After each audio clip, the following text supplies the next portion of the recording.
संत शिरोमणि आचार्य गुरुवर श्री विद्यासागर जी महाराज की जय। और हम योग प्रणेता पूज्य गुरुवर श्री प्रणम्य सागर जी महाराज की जय। ओम अरहम नमः। स्वाध्याय प्रेमी बंधुओं, श्री तत्वार्थ सूत्र ग्रंथराज जी के अनूठे स्वाध्याय में आप सभी का स्वागत है।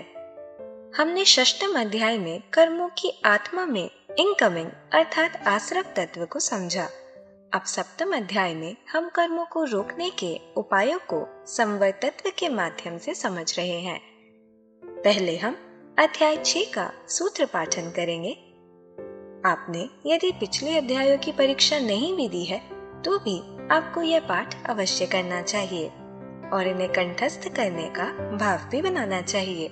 मोक्ष मार्गस्य नेतारं भेत्तारं कर्म भूव्रतां ज्ञातारं विश्वतत्त्वानां वन्दे तद्गुणलब्धये। काय वाङ् मनः कर्म योगः स आश्रवः शुभः पुण्यस्याशुभः पापस्य सकसाया कषाययोः साम्प्रदायिकेर्यापथयोः इंद्रिय कषायावृत क्रियाः पंचचतुः पंचविंशति संख्याः पूर्वस्य वेदाः तीव्र मंद ज्ञाता ज्ञात भावाधिकरण वीर विशेषेभ्यस्तद विशेषः अधिकरणं जीवा जीवाः आद्यम समरंभ समारंभारंभ योग कृत कारितानुमत कषाय विशेषैः त्रिश्चतुश्चैकशः निर्वर्तना निक्षेप संयोग निसर्गा द्विचतुर्द्वित्रिभेदाः परम् तत्प्रदोष निन्नव मात्सर्यांतराया साधनोपघाता ज्ञान दर्शना वर्णयोः दुख शोक तापाक्रंदन वद परिदेवनान्यात्म परोभय स्थानान्य सद्वेद्यस्य भूतवृत्त्यनुकंपादान सराग संयमादि योगः शांति शौच मिति सद्वेद्यस्य केवली श्रुत संग धर्म देवा वर्णवादो दर्शन मोहस्य कसायोदयात् तीव्र परिणामश्चारित्र मोहस्य बहुवारंभ परिग्रहत्वं नारकस्यायुषः माया तैर्यक यौनस्य अल्पारंभ परिग्रहत्वं मानुषस्य स्वभाव मार्दवं च निश्शील व्रतत्वं च सर्वेषां सराग संयमा काम निर्जरा बालतपांसि दैवस्य सम्यक्त्वं च योग वक्रता विसंवादनं चाशुभस्य नाम्नः तद विपरीतं शुभस्य दर्शन विशुद्धिर विनय संपन्नता शीलवृतेष्वनतिचारो भीक्ष्ण ज्ञानोपयोग संवेगौ शक्ति तस्त्याग तपसी साधु समाधिर वैयावृत्य करण मरहदाचार्य बहुश्रुत प्रवचन भक्ति रावश्यका परिहाणिर मार्ग प्रभावना प्रवचन वत्सलत्वमिति तीर्थकरत्वस्य परात्म निंदा प्रशंसे सदसद गुणोच्छादनोद भावने च नीचैर गोत्रस्य तद विपर्ययो नीचैर वृत्त्यनुत्सेकौ चोत्तरस्य विघ्न करण मंतरायस्य इति तत्वार्थ सूत्रे षष्ठोध्याय। पूज्य मुनिश्री कहते हैं कि सिर्फ सूत्र के पाठन से ही हमारी विशुद्धि कई गुना बढ़ जाती है। तो चलिए चलते हैं वृत्त विज्ञान की कक्षा की ओर। मोक्ष मार्गस्य नेतारं भेत्तारं कर्म भूव्रतां ज्ञातारं विश्वतत्त्वानां वन्दे तद्गुणलब्धये। देवादिदेव आदिम तीर्थंकर श्री ऋषभनाथ भगवान की, वर्तमान शासन नायक श्री वर्धमान महावीर भगवान की, परम पूज्य आचार्य गुरुवर श्री विद्यासागर जी महाराज की। अब ब्रह्म का मतलब अगर हम इस तरीके से देखें कि जो हमारे ब्रह्म से हमको हटा दे, हमारे अपने स्वभाव से हमको हटा दे, वो हमारे लिए अब्रह्म है। तो वह अब्रह्म के भाव में जो नौ कसाय वेदनी जन्य रति उत्पन्न होती है उसको हम मैथुन कहेंगे और उसी को हम अब्रह्म कहेंगे। इस तरीके का ये भाव भी पाप भाव माना जाता है। क्या कहा गया इसको? ये सभी पाप है ना, हिंसा, झूठ, चोरी, कुशील, परिग्रह। तो इसे पाप समझ करके पाप से वृत्ति होना, पाप से दूर होना, ये पाप भाव समझ करके इससे हटना, ये इसलिए यहां पर पाप के बारे में बताया जा रहा है। पाप से विरति लेना है। शुभ तो अपने आप हो जाएगा, पुण्य तो अपने आप हो जाएगा, पवित्रता तो अपने आप आ जाएगी, विरति पहले होना चाहिए पाप से। तो जब तक पाप से विरति नहीं होती तब तक कोई भी पवित्रता का भाव आत्मा में पैदा नहीं होता। तो अपने ब्रह्म के निकट आने के लिए ये अब्रह्म को छोड़ना भी जरूरी है, और इस पाप से विरति होने पर ही वह व्यक्ति अपने स्वस्वरूप को समझ पाता है। इसलिए ये परिभाषाएं आध्यात्मिक हैं। आगे भी जो परिग्रह की परिभाषा बताई जा रही है वो भी आध्यात्मिक परिभाषा है, मूर्छा परिग्रह। पांचवा पाप परिग्रह पाप है। उस परिग्रह को यहां पर सिर्फ इतनी सी व्याख्या में रखा गया, मूर्छा। मूर्छा का मतलब, अब आप अपनी भाषा में समझें, लौकिक भाषा में तो मूर्छा का मतलब होता है मूर्छित हो गया, बेहोश हो गया, अचेत हो गया, सुधबुध खो गया, है ना, सेंसलेस हो गया। और कुछ है? क्या हो गया? आसक्त नहीं, मूर्छा क्या बोलते हैं? जैसे कोई मूर्छित हो जाता है ना, आसक्ति तो बात की बात है। पहले तो मूर्छित होने का मतलब क्या है? मूर्छित नहीं जानते? किसी को मिर्गी के दौरे नहीं पड़ते? तो जब ऐसा कोई दिमाग में कुछ चक्कर आता है, वो गिर पड़ता है, या उस किसी भी दौरे के माध्यम से कोई भी जो है उसके लिए एकदम से बेहोशी का भाव आ जाता है, तो इसको जो है मूर्छा कहा जाता है। हम लौकिक जगत में इसको मूर्छा इस तरीके से बोलते हैं, है ना। अब इसी को यहां पर जो है मूर्छा का मतलब है ये मोह भाव। ये मूर्छा शब्द मोह से बनता है। तो मोह के कारण से जो वह किसी भी चीज में इतना इंडल्ज हो जाए कि वह उसके अलावा और कुछ ना जाने ना कुछ समझे, तो वह चीज उसके लिए मूर्छा बन जाती है। परिग्रह का मतलब ही होता है कि वह आपको चारों ओर से ग्रह माने ग्रहण कर लेता है। परि माने चारों ओर से, आसमंतात परिग्रहणम परिग्रह। चारों ओर से जो आपको घेर ले, माने जो अपनी गिरफ्त में आपको ले ले, वह भाव आपके लिए परिग्रह बन जाता है। वह भाव आपको बाहर की किसी भी व्यक्ति से भी जोड़ सकता है, किसी वस्तु से भी जोड़ सकता है, और वह भाव अगर अंदर रहेगा तो उसके अभाव में भी वह उस भाव के कारण से दुखी बना रहेगा। यानी पहले तो होना चाहिए मूर्छा, तब जो है जुड़ाव आता है किसी दूसरी चीज से। तो मूर्छा होने पर ही वह किसी भी, चाहे वो चेतन वस्तु हो चाहे अचेतन वस्तु हो, किसी भी वस्तु के प्रति जो अपना मोह भाव रखेगा, राग भाव रखेगा, वो पहले भीतर मूर्छा के भाव से शुरू होगा। अगर उसको उसके अनुकूल कोई वस्तु मिल गई तो उसके लिए वो हो गई, और नहीं मिली तो भी उस भाव के कारण से वो भीतर से दुखी बना रहेगा। उसके भीतर वो पाप का भाव चलता रहेगा। तो ये मूर्छा का भाव एक तरह का आदमी को भीतर से एक अचेत ही कर देता है।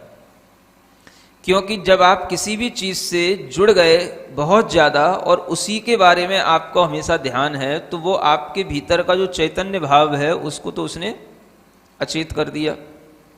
आपको अपनी कोई सुध-बुध नहीं, हमेशा क्या लगी है, ये चाहिए, ये इकट्ठा करना है, ये हमको मिल जाए। इस तरीके की जो हमेशा बुद्धि चलती रहती है, मम इदम, ये मेरा है, ये मुझे मिल जाए, ये मेरा हो जाए। तो ये जो मम इदम चलता रहता है, यह मेरापन, इसी मेरेपन के भाव की गाढ़ता का नाम मूर्छा हो जाता है। और आप देखो ये मूर्छा यहां तक होती है कि अगर आपका भाव किसी चीज से जुड़ा है तो आप भले ही कुछ भी सुन रहे हो, कुछ भी देख रहे हो, लेकिन आपका भाव लगेगा वहीं पे जहां पर आपकी मूर्छा है। नहीं समझे? मतलब कि ये मूर्छा का भाव कहीं और मन लगने नहीं देता है। ये मूर्छा का भाव किसी और जो उसके लिए अचेत से चेत करने वाली चीज होगी उससे उसको बचाएगा और उसी में उसको लगाए रखेगा, जिससे कि वो पहले जैसा अचेत ही बना रहे। तो मन हमेशा कभी भी सोते जागते जब भी कभी आप सोने के बाद उठेंगे बैठेंगे तो आपके दिमाग में सबसे पहले क्या भाव आता है आप ये देखना। सुबह उठने के बाद सबसे पहले आप ये देखना कि सबसे पहले हमारा दिमाग कहां जाता है, हम किस बारे में विचार करते हैं।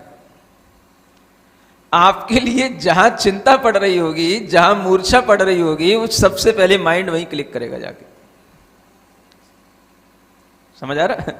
आप देखना, जिस दिन आपको निश्चिंतता होगी तो आपको धर्म ध्यान में मन लगेगा, और निश्चिंतता नहीं है तो आपके दिमाग में वो चीज चुपती रहेगी, वो चीज बार बार वहीं पर जाके क्लिक करता रहेगा, माइंड उपयोग वहीं पर जाके लगा रहेगा।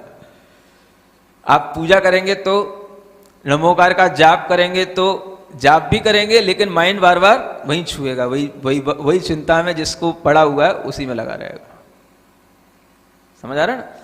तो मूर्छा ही परिग्रह बन जाती है, मूर्छा ही भीतर का आत्मा का परिग्रह है, और जो बाहर का परिग्रह है ये तो उपचार से कहा जाता है, भीतरी परिग्रह तो मूर्छा ही है। इसलिए अगर हम अध्यात्म की दृष्टि से देखें तो एक बहुत अच्छी चिंतन की बात आती है कि मूर्छा ही परिग्रह है।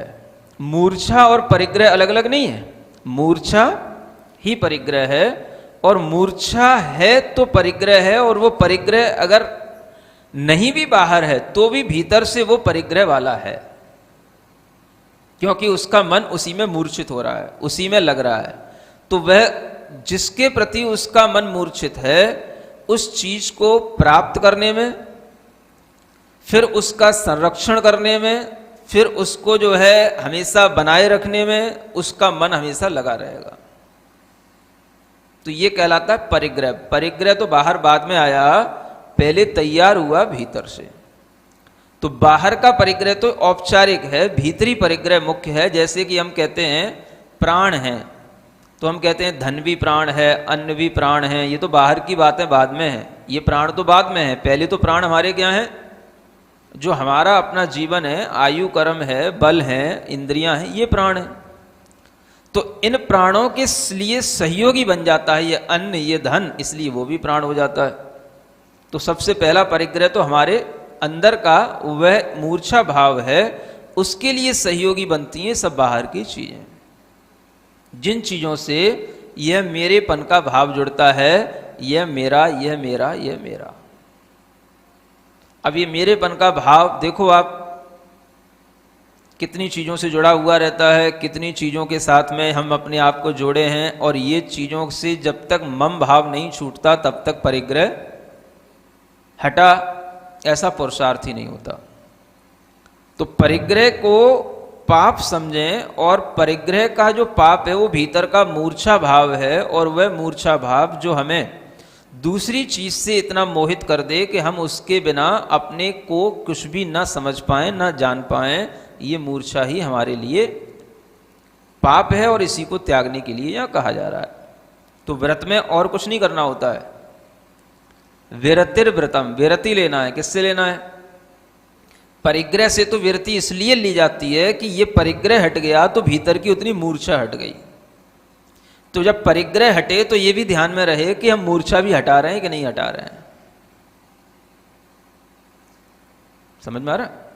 परिग्रह हटने पर मूर्छा भी हटनी चाहिए, और जिस परिग्रह से मूर्छा हट जाएगी तो उस परिग्रह के प्रति फिर उसके अंदर आसक्ति नहीं रहेगी। उस परिग्रह को ग्रहण करने में, वह उस परिग्रह को संरक्षण करने में वह कभी आनंद नहीं मनाएगा, क्योंकि उसकी मूर्छा उससे हट गई है। तो वह उस परिग्रह के बिना भी रह सकेगा, और उस परिग्रह के बिना जब उसके अंदर रहने में शांति आएगी तब समझ में आएगा कि मूर्छा का अभाव हुआ है, और मूर्छा के अभाव से उस आत्मा में शांति का भाव आ रहा है। तो ये मूर्छा भी परिग्रह है। अब आचार्य कहते हैं देखो, ये 5 पाप हैं, इनसे आपको विरति लेने का नाम व्रत कहा गया। ये आपने व्रत के रूप में समझ लिया। तो अब यहां पर पहले जो परिभाषा बताई थी, हिंसा नतस्तेय ब्रह्म परिग्रहेभ्यो विरतिर व्रतम, पहले ये परिभाषा बताई थी। ये व्रत की परिभाषा थी। ये व्रत समझ आ रहा है? अब यहां उन व्रतों को जो धारण करे वो व्रती कैसा होना चाहिए उसकी परिभाषा बता रहे हैं। समझ आ रहा है? ये तो व्रत हो गए 5 व्रत, इन 5 व्रतों को कोई भी ले सकता है, लेकिन व्रती कौन कहलाएगा? कोई भी ले लेगा तो हर कोई व्रती हो जाएगा क्या? तो आचार्य कहते हैं निश्शल्यो व्रती। जो निश्शल्य होगा वो व्रती कहलाएगा। अब देखो ये कितनी अच्छी परिभाषा है।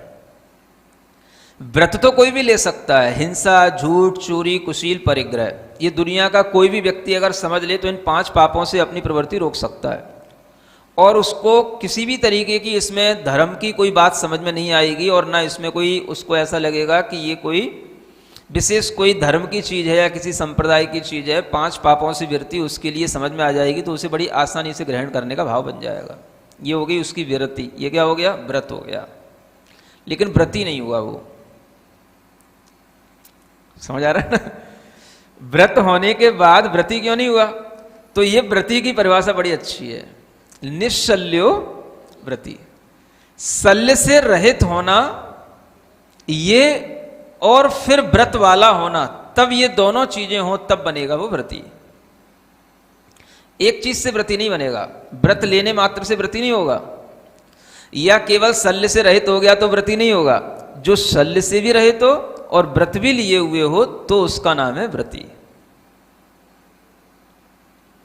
यानी व्रती के अंदर केवल इतना नहीं है कि व्रत आ गए तो व्रती हो गया, उसका एक जो बैकग्राउंड होना चाहिए वो इस तरीके से पहले से प्रिपेयर्ड होना चाहिए जो निश्शल्यता के रूप में बताया जा रहा है। शल्य रहित। शल्य का मतलब, शल्य माने होता है कांटा, है ना, कोई भी चीज जो आपके लिए चुभ जाए, है, चाकू, कोई भी चीज, तीर, ये सब क्या हो गए? इस शल्य हो गए। ये जो चुभते हैं और जिस तरीके से चुभने के बाद में चुभन पैदा करते रहते हैं, उस तरीके के भीतर के कुछ भाव होते हैं जो भीतर ही भीतर हमें चुभते रहते हैं, और उसके कारण से हम भीतर से निश्शल्य नहीं हो पाते हैं। उन भावों से पहले रहित होना, यानी व्रती के लिए निश्शल्य होना जरूरी है। और निश्शल्य का मतलब है 3 प्रकार की शल्यों से रहित होना। 3 बाण हैं, है ना? कौन कौन से? सबको रटे हुए हैं। माया शल्य, मिथ्या शल्य, निदान शल्य, है ना? माया शल्य का मतलब मायाचारी का भाव। व्रतों के साथ में माया का छल कपट का भाव नहीं होना, कि हम व्रत ले रहे हैं केवल दिखाने के लिए ले रहे हैं, समाज में पूजा होगी इसलिए ले रहे हैं, लोक में ख्याति मिलेगी इसलिए ले रहे हैं। ये सब क्या हो गया? ये मायाचार का भाव हो गया। माया शल्य रहेगी तो व्रतों के पालन में उसका कभी भी मन लगेगा नहीं, और लग भी गया तो उस व्रतों के माध्यम से उसकी वह कर्म निर्जरा नहीं होगी, क्योंकि उसके अंदर अभी निश्चलता के साथ में व्रत पालने का भाव नहीं आया। तो ये माया शल्य कहलाती है।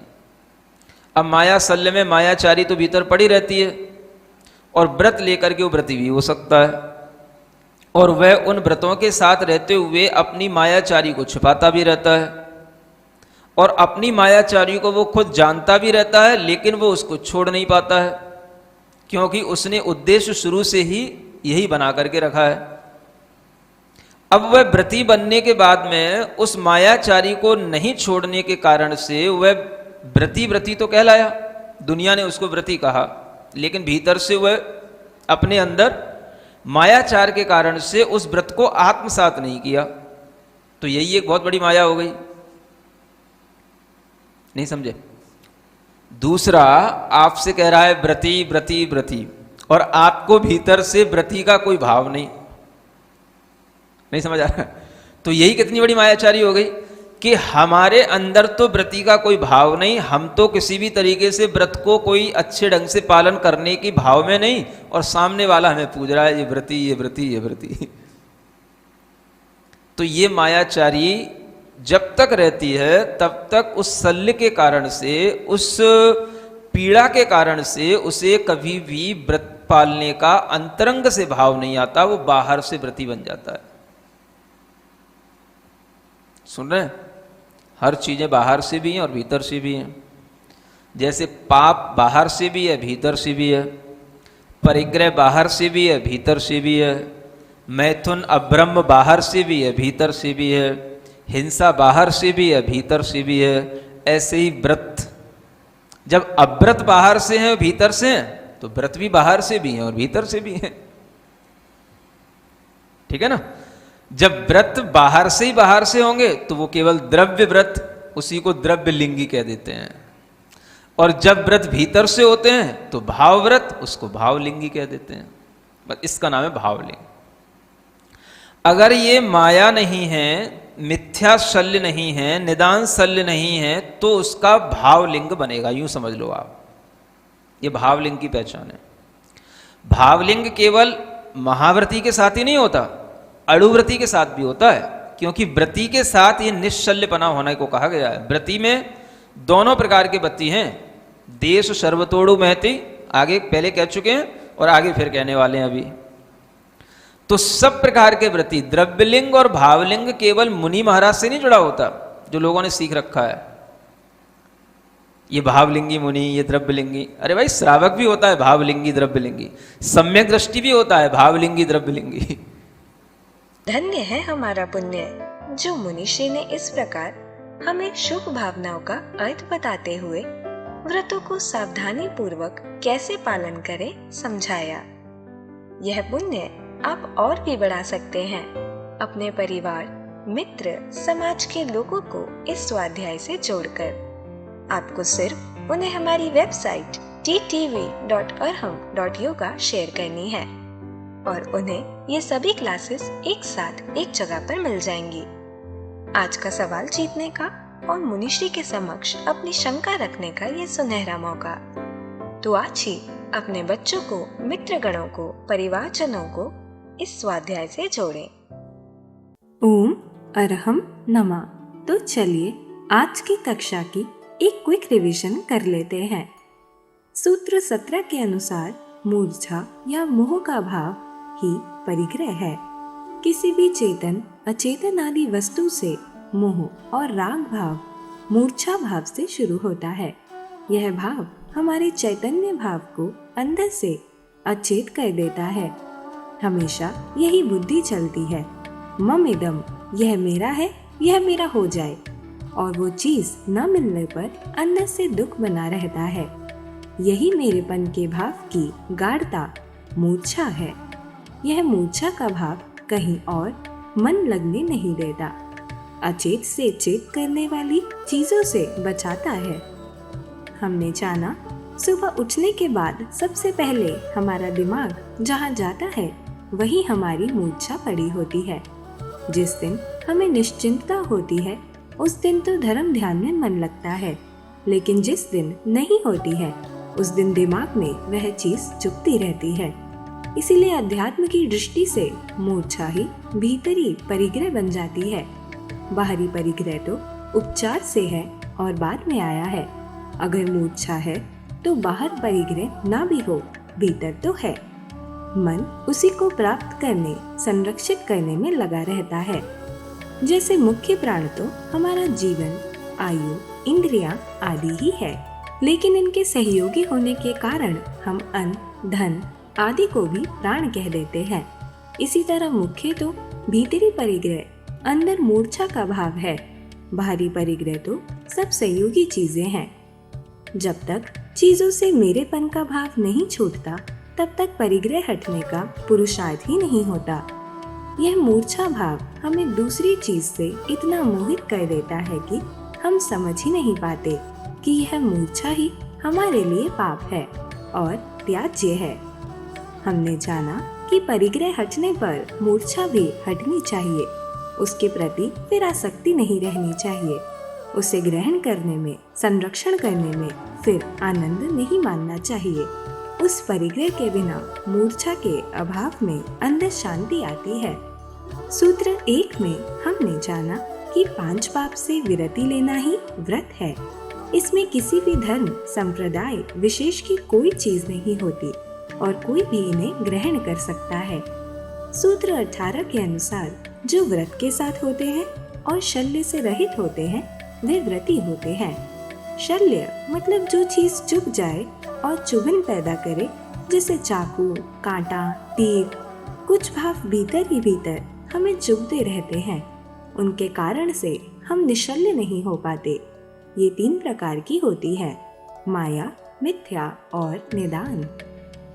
माया शल्य मतलब मायाचारी का भाव, जैसे केवल दिखाने के लिए, समाज में ख्याति के लिए व्रत लेना। माया शल्य रहने से व्रतों के पालन में मन नहीं लगता और व्रतों के माध्यम से उतनी कर्म निजरा नहीं होती जितनी निश्चलता के साथ व्रत पालन करने में होती है। ऐसे व्रती को दुनिया व्रती तो कहती है, लेकिन उसके अंदर व्रत का भाव नहीं होता। वह अपनी मायाचारी को जानता है, छुपाता है, पर छोड़ नहीं पाता। इसी शल्य के कारण उसे अंतरंग से व्रत का भाव भी नहीं आता, वह बाहर से व्रती बन जाता है। हमने जाना कि हिंसादि अव्रत की तरह व्रत भी बाहर से और भीतर से होते हैं। बाहर के व्रत को द्रव्य व्रत और व्रती को द्रव्य लिंगी कहते हैं। भीतर के व्रत को भाव व्रत और व्रती को भावलिंगी कहते हैं। माया, मिथ्या और निदान शल्य से रहित होना भावलिंग की पहचान है। यह महाव्रती और अणुव्रती दोनों होते हैं। मुनि महाराज, श्रावक, सम्यक दृष्टि भी भावलिंगी द्रव्यलिंगी होते हैं। तो चलिए अब हम सभी जिनवाणी स्तुति करेंगे और तत्पश्चात समय होगा आज के सवाल का।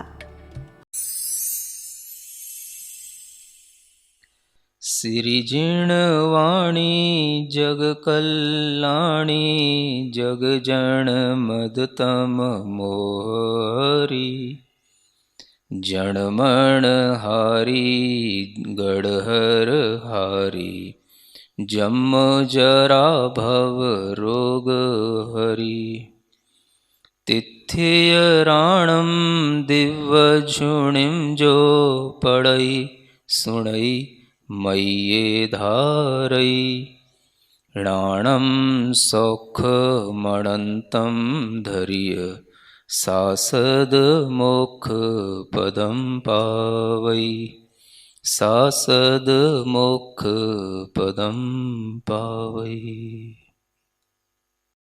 अब समय है आज के प्रतियोगिता प्रश्न में भाग लेकर आकर्षक पुरस्कार जीतने का।